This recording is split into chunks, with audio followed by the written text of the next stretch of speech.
Peter. Jop, twoją mać. Czy korzystał pan niedawno z usług jednej z dziewczyn? Stoją tu niedaleko. A ja nie byłem na kierownictwie Prawa i Sprawiedliwości, wywiad miałem. Jedna z dziewczyn twierdzi, że pana obsługiwała i zapomniał pan zapłacić. Złe informacje macie państwo. Nie. Usługa jest gratis od firmy. Po prostu, że nie był pan z niej zadowolony i dlatego nie uregulował rachunku. No byłem załatwiać inną sprawę. Okej. To teraz pociągniesz druta mojemu kumplowi. Cześć, witam was, to znowu ja. Tyle się dzieje, moi drodzy, że staram się nadganiać, chociaż wiem, że to niemożliwe, ale okej.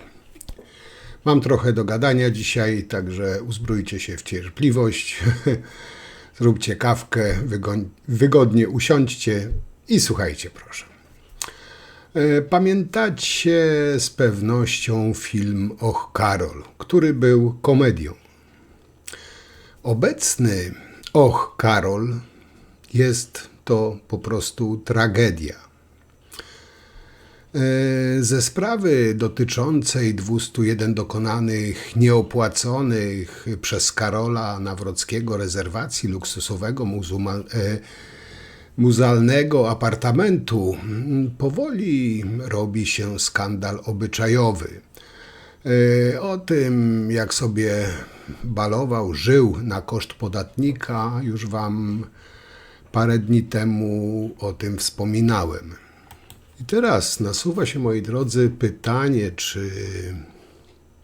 czyżby tutaj ten jego medialny wizerunek radykalnego katolika, wzorowego męża i ojca rodziny, aż tak dalece odbiega od rzeczywistości.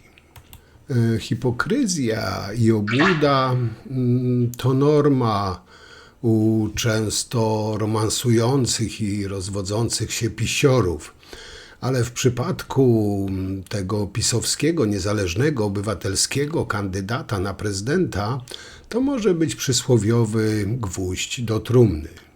Nasuwa się też pytanie, a co na to żona Karola? Niedawno wszczęła własne śledztwo w sprawie tej dynamicznej polityki międzynarodowej prowadzonej przez swojego męża w apartamentach.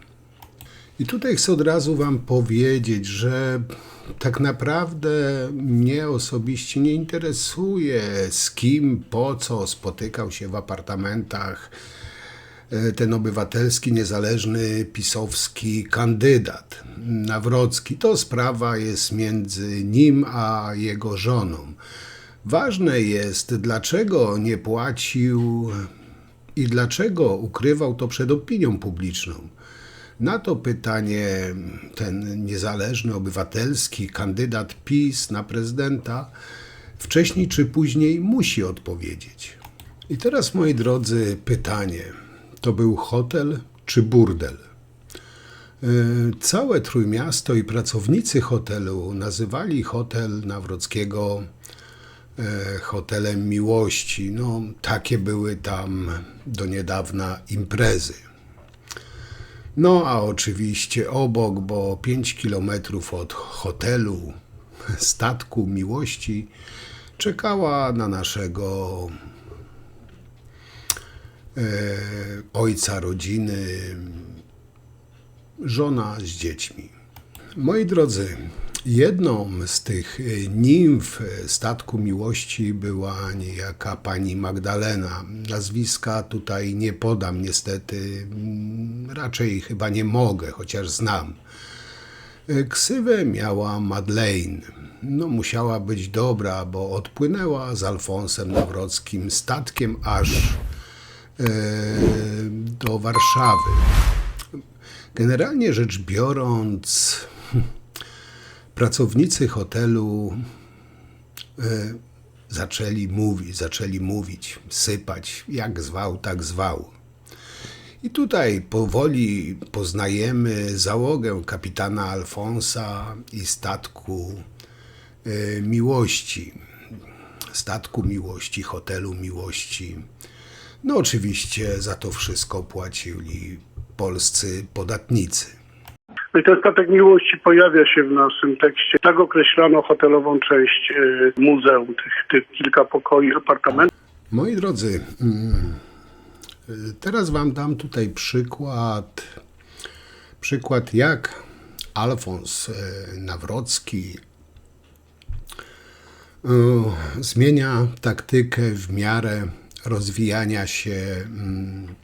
rozwijania się całej sytuacji. Im więcej wychodzi, tym zmienia teksty. A to, że ten nasz obywatelski, niezależny podnóżek Kaczyńskiego był bokserem, więc podzielmy to na rundy. I teraz pierwsza wypowiedź lub pierwsza runda z Karolem. Posłuchajcie. To były mieszkania dla poprzedniej dyrekcji. Teraz, moi drodzy, to była pierwsza runda. Teraz pozwólcie, że przejdziemy do rundy drugiej. Wiem, te rundy szybciutko idą, ale no, taka walka z Karolem. Czyli runda druga. Nigdy tam nie mieszkałem dłużej, ciągiem, niż 10 dni. Okej, teraz przejdźmy do rundy trzeciej, gdzie Karol zaczyna się już męczyć. Ja prowadziłem bardzo dynamiczną politykę międzynarodową. No i moi drodzy, ostatnia runda, która tak naprawdę nokautuje naszego niezależnego, obywatelskiego kandydata PiS. Zostawiam tą sprawę prokuraturze. Moi drodzy, co do prokuratury, to ten obywatelski kandydat może być spokojny, bo z tego, co mi już wiadomo, prawnicy już pracują nad tym, żeby złożyć zawiadomienie do prokuratury o możliwości popełnienia przestępstwa przez kandydata PiS w wyborach prezydenckich Karola Nawrockiego. Jak ustalił redaktor Czuchnowski z Gazety Wyborczej, Nawrocki jako dyrektor Muzeum II Wojny Światowej w Gdańsku przez 201 dni korzystał bezpłatnie z apartamentów deluxe w muzealnym kompleksie hotelowym. Pan dyrektor tego muzeum, czyli teraz niezależny obywatelski kandydat, zamawiał sobie śniadania, zamawiał dodatkowe programy telewizyjne, no takie, powiem wam, tajemnica apartamentu deluxe numer 78, z którego korzystał nasz Karolek, gdy był szefem Muzeum II Wojny Światowej w Gdańsku. Także powiem wam, robi się coraz ciekawiej, ale lećmy dalej. Nie wiem, czy też wiecie, bo też to wyszło na jaw, że Nawrocki na koszt podatników jeździł też po całym świecie, aby przywracać pamięć tam, gdzie dawno była już przywrócona. Był między innymi w Nowym Jorku na spektaklu o Misiu Wojtku. Zresztą, Karolek nasz bawił się jak mało kto, ale co tu się dziwić? Moi drodzy, gdyby Nawrocki był uczciwy, to by zapłacił około 120 000 za apartament, ponieważ nasz Karolek reprezentuje wartości zbieżne z pisowskimi. Własność publiczną traktuje jak swoją prywatną. Bo jak pamiętacie, Becia Oborowa-Szydło krzyczała z mównicy sejmowej, bo im te pieniądze się po prostu należały. Kaczyński, jak nie wiem, czy pamiętacie, o tym też przygotowuję materiał, będzie w najbliższych dniach. Kaczyński wyłudził od Briefgefnera, nie wiem, czy dobrze wypowiadam, 50 000 złotych, a cały PiS wita go w Sejmie oklaskami na stojąco. Obajtek przelewa 1 600 000 000 do Dubaju, bierze udział w gigantycznej kradzieży i wpisuje ją jako straty Orlenu. Zresztą Już profesor Sadurski udowodnił w sądzie, że PiS to zorganizowana grupa przestępcza i miał 100% racji. Drodzy Państwo, mam dzisiaj wrażenie, że gdyby decydowała dzisiaj Zielona Góra, to by była pierwsza tura. Tak.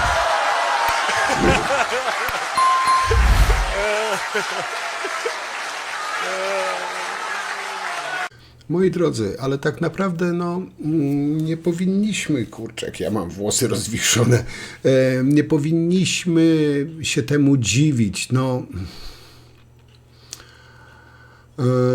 Jak wiecie, pisowcy zrobili garkuchnię z Trybunału Konstytucyjnego, hotel dla skazańców w Pałacu Prezydenckim. Teraz dom w publicznym instytucie. W tej komedii jest wszystko. Wartości prawicowe, ciepło ogniska domowego, miłosne uniesienia. Można powiedzieć PiS w pigułce. Ale patrząc na to okiem pisowców, pomyślcie, moi drodzy, w jakim celu, bo jak wiecie, to muzeum nie wybudował PiS, tylko ten straszny Tusk i to straszne PO za poprzedniej swojej władzy. I w jakim celu, powiedzcie mi, w jakim celu ta platformerska dyrekcja Muzeum II Wojny Światowej wybudowała w siedzibie muzeum dwupoziomowe, luksusowe mieszkania? Ja podejrzewam, że to była taka sprytnie zaplanowana, oczywiście z Merkel i z tym zgniłym Zachodem, to była taka sprytnie zaplanowana pułapka na Nawrockiego. Bo jak wiecie, diabeł jest sprytny, podstępnie kusi i stara się zwieść na złą drogę porządnych obywateli. I podejrzewam, że to było już z góry zaplanowane przez Tuska i tą straszną PO, oczywiście Merkel i całą tą lewicę. To było już z góry zaplanowane, że to będzie pułapka na Karola Nawrockiego właśnie w wyborach prezydenckich. Takie mam podejrzenia, a wy? I powiem wam, że tutaj chyba to jest dobry moment, żeby przekazać, że dość wojny polsko-polskiej. Koniec wojny sutenerów, na przykład z Trójmiasta sutenerami z Podkarpacia. Wiecie, do czego piję. Od dziś tylko, moi drodzy, statek miłości. Co wy na to? A tutaj jeszcze dodam taki szczególik, że w taki sposób nieregularny korzystał z apartamentów nie tylko pan Nawrocki, ale także dwóch jego zastępców. W jakim celu, po co? Pewnie prowadzili też intensywną politykę międzynarodową. I moi drodzy, tak na obronę naszego niezależnego, obywatelskiego kandydata, tutaj stanę w jego obronie troszkę, może się wam narażę, ale zaryzykuję. Moi kochani, to nie jest tak, jak myślicie. To nie jest tak, że ten nasz wspaniały Karol, patriota, wielki Polak, w tym zaledwie 116-metrowym apartamencie deluxe ze śniadaniem do łóżka robił coś złego. Nie, moi kochani. On po prostu uprawiał i uskuteczniał miłość do Polski, bo to wielki patriota, katolik, wybranek naszego Jarosława, Zbawiciela zawsze dziewicy, konserwatysta, pielęgnujący wartości rodzinne i chrześcijańskie. Moi drodzy, podejrzewam, tak obserwuję scenę polityczną, że już za chwilę, za momencik, tak naprawdę wszyscy się dowiemy, że nasz Karolek chędożył w muzealnym apartamencie. Powiem wam, że Marta chyba nie będzie zadowolona W najbliższych dniach tak wróżę z fusów troszeczkę, ale no, zobaczymy, czy się sprawdzi. Nasz Karolek wystąpi w otoczeniu rodziny. Rodzina będzie zapewniać, że ten wspaniały kandydat niezależny, oczywiście obywatelski, ma jej pełne poparcie. Jak bardzo gotuje się pod tymi nie wiem jak to nazwać, no. Jak bardzo się gotuje w tym całym pisowskim śmietniku, no tak chyba to można nazwać, w kloace pisowskiej, o chyba lepsze, świadczy ostatnia ta nagła wizyta naszego Karolka na Nowogrodzkiej, gdzie został pilnie wezwany w ubiegły piątek, o czym wam wspominałem.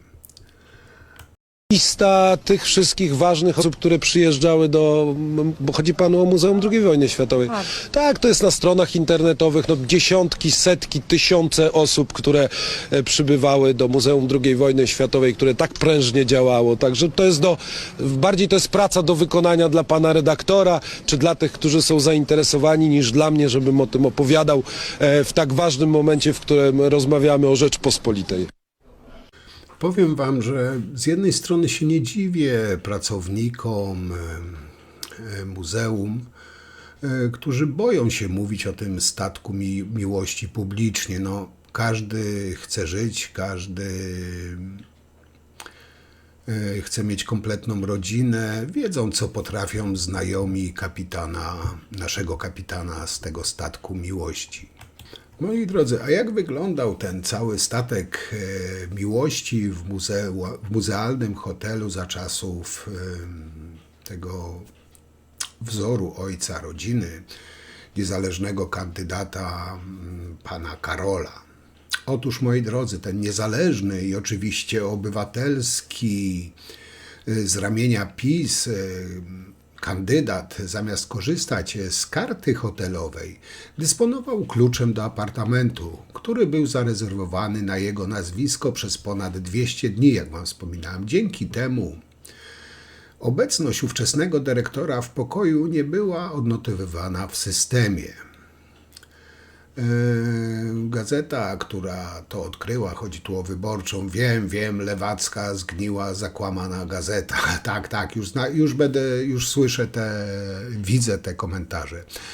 Wyborcza dotarła jednak do wiadomości mailowych, które wskazują na to, że nasz były, obecny, nie wiem jak on teraz, jaki tam ma status, prezes IPN, zamawiał tam m.in. śniadanie, prosił o włączenie dodatkowych kanałów telewizyjnych. Każdy, kto wie, jak działają instytucje publiczne, które mają tego typu pokoje gościnne, wie, że nie ma zwyczaju, żeby takie apartamenty były wynajmowane na nazwisko szefa tej instytucji, tylko są przypisywane konkretnemu gościowi, którego ta instytucja przyjmuje. Proste jak 2 metry sznurka w kieszeni. I więc jeżeli to było rezerwowane na nazwisko naszego niezależnego obywatelskiego Karola, to nie służyło żadnej dyplomacji, tym bardziej intensywnej dyplomacji międzynarodowej, tylko służyło jego prywatnym interesom lub jego prywatnemu interesowi. Jak zwał, tak zwał. Moi drodzy, i stopniowo dowiadujemy się, kto konkretnie tam bywał w tych konkretnych terminach i czemu naprawdę ten apartament służył przez te ponad 200 dni. I powiem wam tak, myślę, że jeśli chodzi o życie prywatne naszego obywatelskiego Karola, to w każdej kampanii, inaczej, w tej kampanii, może to będzie lepsze słowo, w tej kampanii dowiemy się jeszcze, jak mi się wydaje, bardzo, ale to bardzo wiele ciekawych rzeczy. Panie redaktorze, przypominam, że jest to dyrekcja Muzeum II Wojny Światowej, więc to są moi poprzednicy i moi następcy w Muzeum II Wojny Światowej, którzy kłamali już wielokrotnie w kwestii i wystawy głównej muzeum. Wygrałem z nimi w sądzie kolejne postępowania, długi proces i o polskich bohaterów, i o wiele ważnych spraw dla polskiej historii. Po drugie, kłamie Muzeum II Wojny Światowej, że te apartamenty były przygotowane do komercjalizacji, bo nie były. Były przygotowane po to, aby profesor Paweł Machcewicz, Rafał Wnuk i Piotr Majewski mogli w nich mieszkać. To zostało również udowodnione. Nie buduje się wakacyjnych apartamentów. Wie pan, panie redaktorze, nie buduje się takich apartamentów dla turystów z garderobami, z szafami na książki dla profesorów, więc panowie budowali sobie mieszkania. Ja, jak pan redaktor wie, mam 5 kilometrów od tego miejsca swoje mieszkanie, więc nie mieszkałem w jednym apartamencie, to słowo też jest niedopasowane, bo jeśli mieszkałem w miejscu swojej pracy, to w jednym z pokoi albo czasami w apartamencie w momencie, gdy wykonywałem swoje obowiązki, albo gdy byłem na kwarantannie przez 10 dni w sposób ciągły. Nigdy dłużej nie mieszkałem w Muzeum II Wojny Światowej, nie było takiej potrzeby. Jest tam zresztą wiele innych nieprawidłowości. Dokumenty, panie redaktorze, nie przedstawiają tego, przedstawiają źle, dlatego zostawiam tą sprawę prokuraturze, bo jak wiem, jeden z posłów to zgłosił do prokuratury. Jest to kolejne postępowanie, już mnie ściga, jak pan redaktor wie, Federacja Rosyjska, prokuratura chyba w 4 czy w 5 zakresach. Mnie to wzmacnia, te zarzuty są naprawdę niepoważne. I jedna ważna rzecz, z uprzejmością do pana redaktora, do redakcji, do wszystkich państwa chcę to powiedzieć. Drodzy państwo, zajmijcie się też kwestią, zarzucając mi, że czasami zostawałem w swoim miejscu pracy albo odbywałem tam kwarantannę. Zajmijcie się tym, drodzy państwo, gdzie mieszkał mój poprzednik, profesor Paweł Machcewicz, gdy nie było jeszcze apartamentów. Muzeum II Wojny Światowej wynajmowało mu mieszkanie w centrum Gdańska, żeby mógł przyjeżdżać z Warszawy. Mam nadzieję, że ta sprawa także wciągnie was tak mocno jak te pokoje. I skończmy. Moi drodzy, tak wróbelki, tak jak wróbelki, kurczak, ja mam dzisiaj fryzurę, przepraszam, już kontynuuję. Jak wróbelki ćwierkają, ponoć ta ciężka praca naszego niezależnego, obywatelskiego Karola, który zasypia z Biblią oczywiście co wieczór przy poduszce, ta praca, którą z tak wielkim, patriotycznym, rzecz jasna, wysiłkiem uskuteczniał w apartamencie deluxe w hotelowym Muzeum II Wojny Światowej, ma podobno 28 lat, 1,70 m wzrostu oraz wymiary 89, 62, 92, ma niebieskie oczy, blond włosy. Jest jego asystentką pracy, a często i poza nią. Podobno w ostatnim czasie awansowała w Instytucie Pamięci Narodowej z asystentki na stanowisko dyrektorskie. Chciałoby się rzec, och, Karol. Moi drodzy, nasz Karolek już wczuwa się w rolę prezydenta i tutaj między innymi mówił coś takiego. Nie podpiszę nominacji Bogdana Klicha na stanowisko ambasadora Rzeczypospolitej w USA. Polska musi być godnie reprezentowana na arenie międzynarodowej. Uśmiech nie bez powodu. Podejrzewam, że planuje tam wysłać swojego mafijnego kumpla, wielkiego Bu, oddając mu jeszcze, nie wiem, może swoją jaskółkę z apartamentu deluxe. I dalej u nas o kampanii i o wsparciu w końcu bywa nie mniej ważne niż zalety, poglądy czy program samego kandydata. Karol Nawrocki popierany przez PiS, to słychać, a widać w internecie, kto jeszcze stoi za nim murem. Jakub Sobieniowski. Nawet sam siebie nazywa Wielkim Bu i popiera Karola Nawrockiego. Mój głos będzie oddany na Karola. Tak, Wielki Bu popiera Karola Nawrockiego z Dubaju, na przykład w tym internetowym przedsięwzięciu. A jest to Wielki Bu. Siemanko widzowie. Jakim jest wywiad Wielkiego Bu z Wielkim Bu. Chyba to zostanę na dłużej, więc trochę się ze znajomymi śmiejemy, że jestem zbiegiem politycznym, ale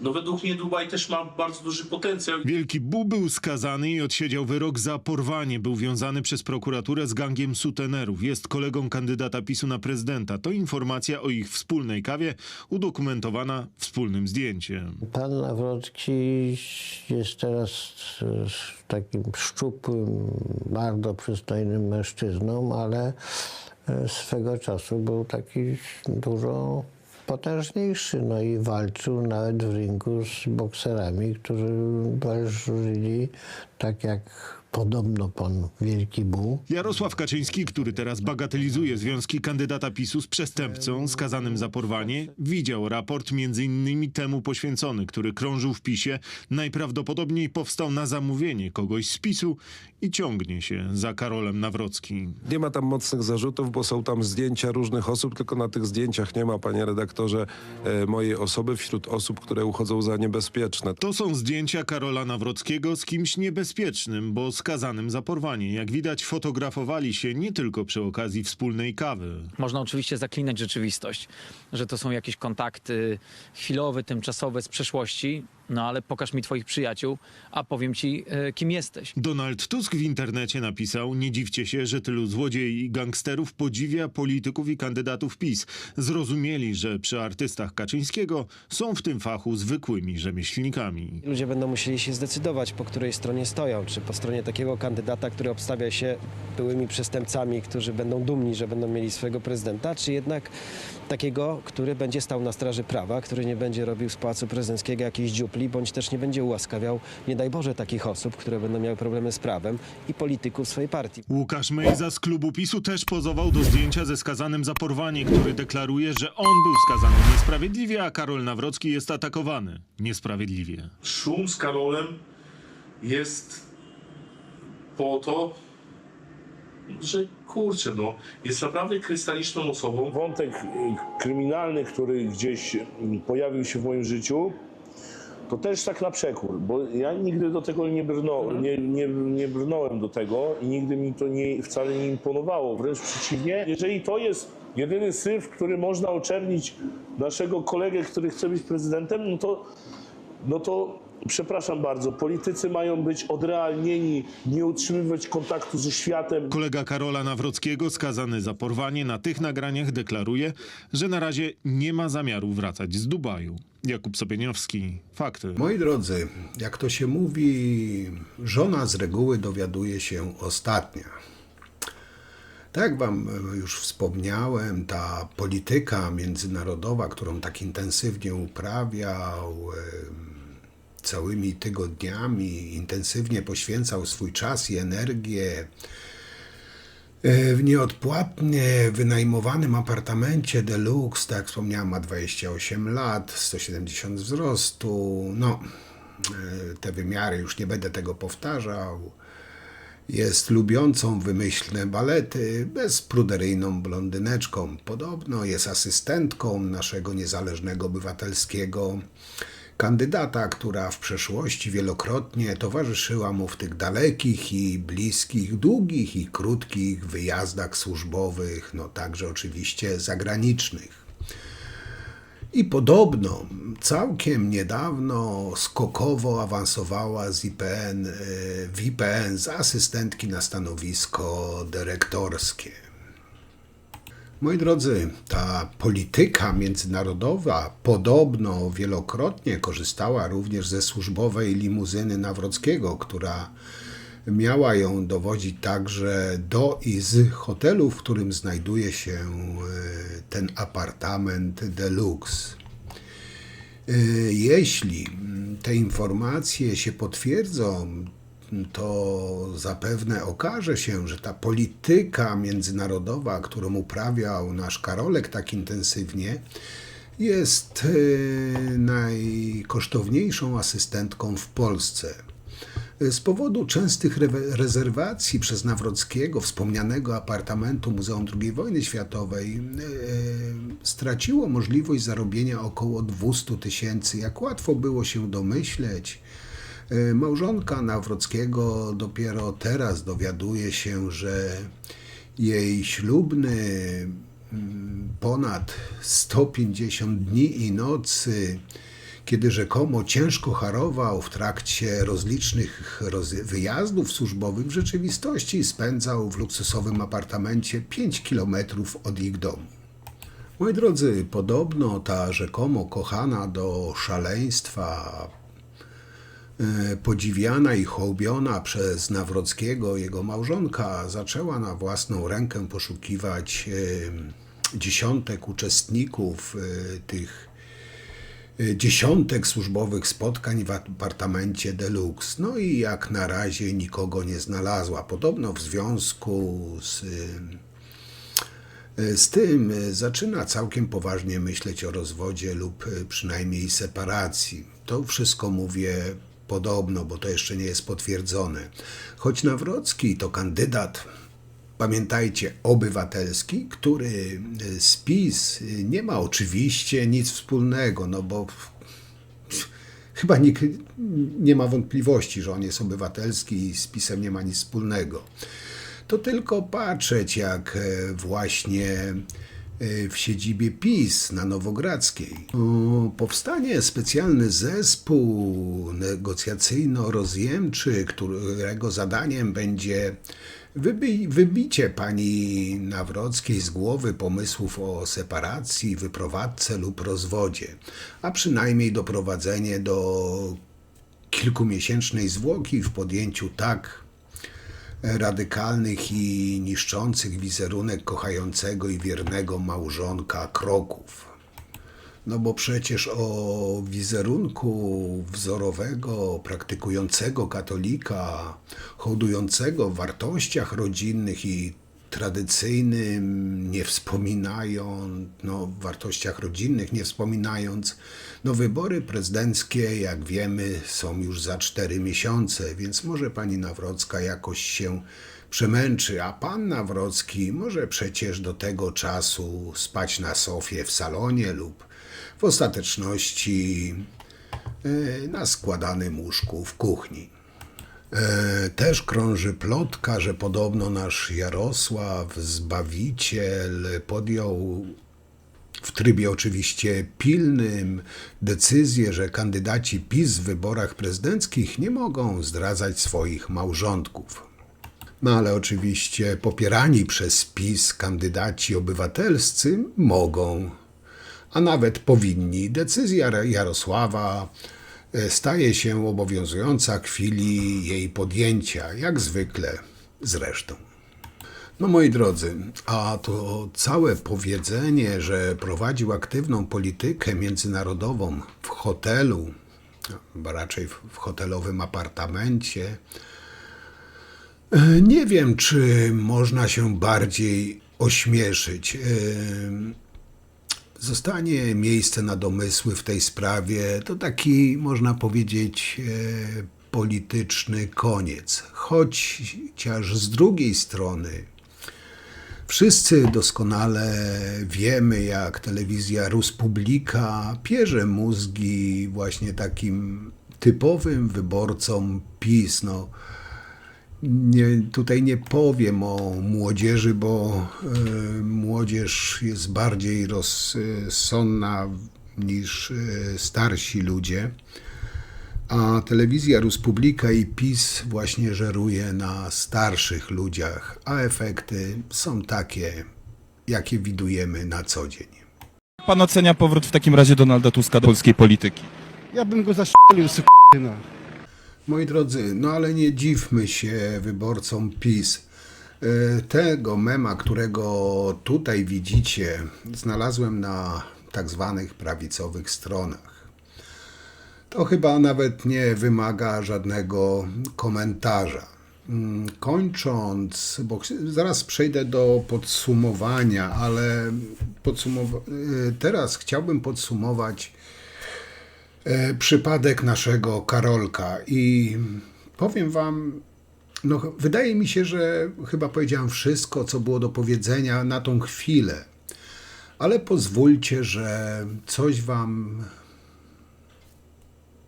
przedstawię i w inny sposób wam zakończę spuentuję przypadek tego naszego bogobojnego, obywatelskiego, przykładnego ojca rodziny. Posłuchajcie. Kapitan z przejęciem przeczytał koleżankom z zagranicy fragment Biblii. Potrzymał za rękę wzruszoną Swietłanę. Ira czekała na swoją kolej. Po czym wszyscy zasnęli. Kapitan do rodzinnego portu dopłynął dopiero następnego dnia rano, gdzie nad brzegiem czekała na niego stęskniona rozstaniem rodzina, trzymając w rękach święte obrazki. I to niech będzie puenta póki co odnośnie Karola.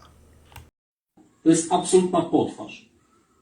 Żaden dumny Polak nie mówiłby po niemiecku. In besonders dichter Weise die Begegnung der irdischen Welt mit der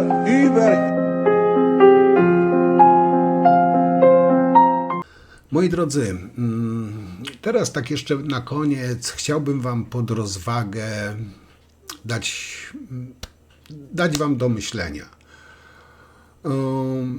Bo Nawrocki to jedno, ale czy ktoś z was zastanawiał się nad tym, dlaczego Kaczyński wybrał Nawrockiego na kandydata na prezydenta RP, oczywiście niezależnego i obywatelskiego, żeby nie było, a nie innego, bardziej odpowiedniego, rozpoznawalnego?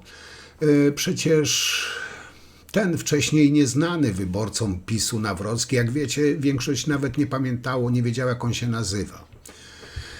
Jest facetem bez doświadczenia politycznego, bez charyzmy, bez polotu, ogłady, taki z grubsza ociosany kołek. Jak doskonale pamiętamy, 10 lat temu nasz prezesunio Jarosław doskonale wiedział, że ówczesny kandydat Andrzej Duda nie był figurą z marmuru, nie był z żelaza, lecz po prostu z plasteliny i można było go jak plastusia ugnieść w dowolny sposób wedle swoich potrzeb. Wszyscy doskonale wiemy, że Andrzejek Duda mówił i mówi to, co mu kazano powiedzieć. Robił to, co kazano mu zrobić. Nie zagłębiał się w to, czy Polacy i Polska będą mieli z tego jakieś korzyści. O ile Duda był niestety nadal jest niestety bezmyślnym, powolnym pionkiem na szachownicy Kaczyńskiego, o tyle Nawrocki jest twardogłowym, raczej niegrzeszącym zbyt wielkim intelektem, trochę brutalnym nacjonalistą, którego zapleczem nie są przedstawiciele inteligencji, lecz przestępczo-kibolski półświatek oraz otumanionych przez taką siermiężną propagandę płynącą z Nowogrodzkiej, no i oczywiście z Respubliki Obywateli. Kulturę tego zaplecza doskonale widzieliśmy na przykład na Jasnej Górze, gdzie tłum jołopów skandował raz sierpem, raz młotem czerwoną hołotę. No a Nawrocki nie tylko nie zareagował, ale z uznaniem kiwał głową i radośnie się uśmiechał. Jak już wszyscy wiemy, kandydatura Nawrockiego była w PiS-ie na ostatnim miejscu, bowiem Morawiecki, Czarnecki czy nawet oborowa Szydło mieli więcej zwolenników niż Nawrocki. Dlaczego więc mimo tych wszystkich przeciwwskazań nasz szanowny prezesunio Jarosław, zawsze dziewica zbawiciel, wybrał właśnie Nawrockiego? Moi drodzy, otóż Kaczyński doskonale wie, że żaden z kandydatów PiS-u ani w pierwszej, ani w tym bardziej drugiej turze nie ma zbyt dużych szans z Rafałem Trzaskowskim. Gdyby jednak, w co ja osobiście nie wierzę, prezydentem Polski został Nawrocki, nie będzie on stanowić żadnego zagrożenia dla władzy prezesa, bo jak wiecie, on kocha władzę. bo ma jeszcze mniejsze zaplecze polityczne i jest mniej samodzielny niż obecna pacynka Kaczyńskiego, czyli Duda, któremu od czasu do czasu w przypływie chłopięcych marzeń o własnej wielkości i niezależności, a z drugiej strony żalu z powodu takiego wasalnego traktowania przez Kaczyńskiego, zdarza mu się wywinąć prezesowi jakiegoś tam fikołka. Kaczyński woli takiego nieokrzesanego nacjonalistę, kolesia przestępców, współświadka i kiboli, łysoli, bo takim jest jeszcze łatwiej sterować jak ogładzonym w miarę, wykształconym i mogącym od czasu do czasu stanąć w poprzek zamiarom swojego pana i władcy. Z całą pewnością wyjdzie jeszcze nie jedna afera z udziałem naszego wspaniałego Karolka, niezależnego obywatelskiego kandydata. Ale te 20 parę procent twardego pisowskiego elektoratu to nie jest w stanie ogarnąć i zawsze będzie bezkarnie głosować na tego kandydata, którego wskaże Kaczyński, choćby to miała być szczotka do kibla, to oni i tak zagłosują, bo sam Jarosław tak zadecydował. Moi drodzy, mam nadzieję, że Polacy pójdą tłumnie na wybory prezydenckie i po prostu oddzielimy ziarna od plew. Mam nadzieję, że Nawrocki nie zostanie prezydentem, bo Dudę jakoś znieśliśmy, ale nie wiem, czy Nawrockiego jeszcze damy radę znieść. Także na dzisiaj to tyle. Jak zawsze wszystkim serdecznie dziękuję za komentarze, opinie i cóż, zachęcam pod dzisiejszym materiałem też do komentarzy i opinii, a w Suchar Dnia będzie, moi kochani, taki mocno nietypowy. Zresztą zobaczcie sami, zachęcam do obejrzenia i też, rzecz jasna, do skomentowania. Wrzucam to w Sucharze Dnia, bo dla mnie to jest krótki temat, ale warty poruszenia. Także też proszę, dajcie znać, co o tym myślicie. Także na dzisiaj to tyle. Wielkie, wielkie dzięki i do zobaczenia przy następnym materiale. Cześć.